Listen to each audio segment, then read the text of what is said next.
मुख्यमंत्र्यांचं देखील एक महत्त्वाचं वक्तव्य होतं की राष्ट्रवादी काँग्रेस जो काही निर्णय घेईल त्या निर्णयाला, त्या राष्ट्रवादी काँग्रेसच्या भूमिकेला भाजपचा आणि आमचा पाठिंबा असेल असं देखील मुख्यमंत्र्यांनी म्हटलं होतं। त्यामुळे सुनेत्रा पवार उपमुख्यमंत्री झाल्यानंतर साहजिकच आहे एकनाथ शिंदे आणि देवेंद्र फडणवीस यांच्याकडनं त्यांना निश्चितच पाठिंबा मिळेल। याबद्दल काय सांगशील?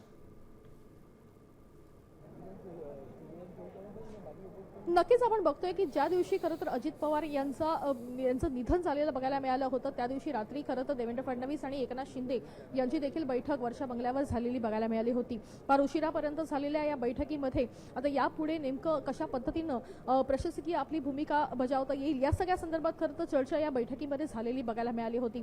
मात्र दुसरीकडे राष्ट्रवादी काँग्रेस हा पक्ष एका धक्क्यातून जात होता आणि त्या धक्क्यामधून आपल्या पक्षाला पुन्हा एकदा वर घेण्यासाठी सुनेत्रा पवार हे नाव त्या ठिकाणी खरं तर प्रत्येकाच्या मुखात होतं आणि प्रत्येकाने खरं तर याच नावाला समर्थन दिलेलं बघायला मिळालं होतं। अगदी तळागाळाच्या कार्यकर्त्यापासून महत्त्वाच्या मोठ्या नेत्यांपर्यंत प्रत्येकानं या नावाला सहमती दर्शवली आणि आज सुनेत्रा पवार यांच्या खांद्यावर ही गटनेता पदाची जबाबदारी आलेली बघायला मिळते आहे। एकूण जर बघितलं तर सुनेत्रा पवार यांच्या नावाला मुख्यमंत्री आणि उपमुख्यमंत्री एकनाथ शिंदे यांनी देखील समर्थन दर्शवलेलं होतं। राष्ट्रवादी काँग्रेस सध्या ज्या कठीण परिस्थितीमधून जात आहे, नेमकं त्याच परिस्थितीचा आढावा घेत राष्ट्रवादी काँग्रेसला जो नेता योग्य वाटतोय त्या नेत्याला देखील या दोनही महत्त्वाच्या नेत्यांनी म्हणजेच मुख्यमंत्र्यांनी आणि उपमुख्यमंत्री एकनाथ शिंदे या दोघांनी देखील समर्थन दर्शवलं असल्याचं सध्या कळतं आहे। त्याच्यामुळे नक्कीच राष्ट्रवादीची भूमिका या ठिकाणी उजवी ठरलेली बघायला मिळत आहे। एकीकडे जर आपण बघितलं तर सध्या हा राष्ट्रवादीसाठी अतिशय कठीण असा काळ आहे, कारण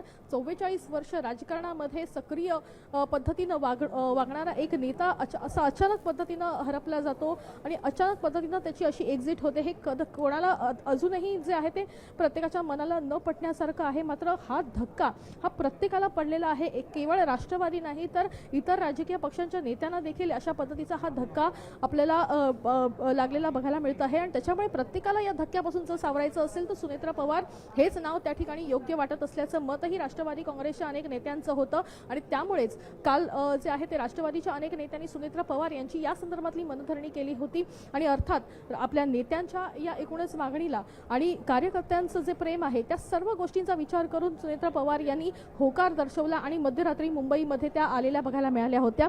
फार सकाळपासूनच देवगिरी बंगल्यावर बैठकींचं सत्र या निमित्तानं सुरू असलेलं बघायला मिळालेलं होतं आणि त्या बैठकांमध्ये अनेक महत्त्वाच्या गोष्टींसंदर्भात देखील चर्चा या ठिकाणी झाली असल्याचं पाहायला मिळालं होतं। आपण बघतोय की अनेक नेते जे आहेत ते बैठकीनंतर आज या ठिकाणी अजूनही येताना पाहायला मिळत आहेत आणि आपण बघतोय की एकीकडे गटनेता पदाची निवड झाल्यानंतरही या ठिकाणी अनेक आमदार जे आहेत ते सध्या दाखल होताना बघायला मिळत आहेत।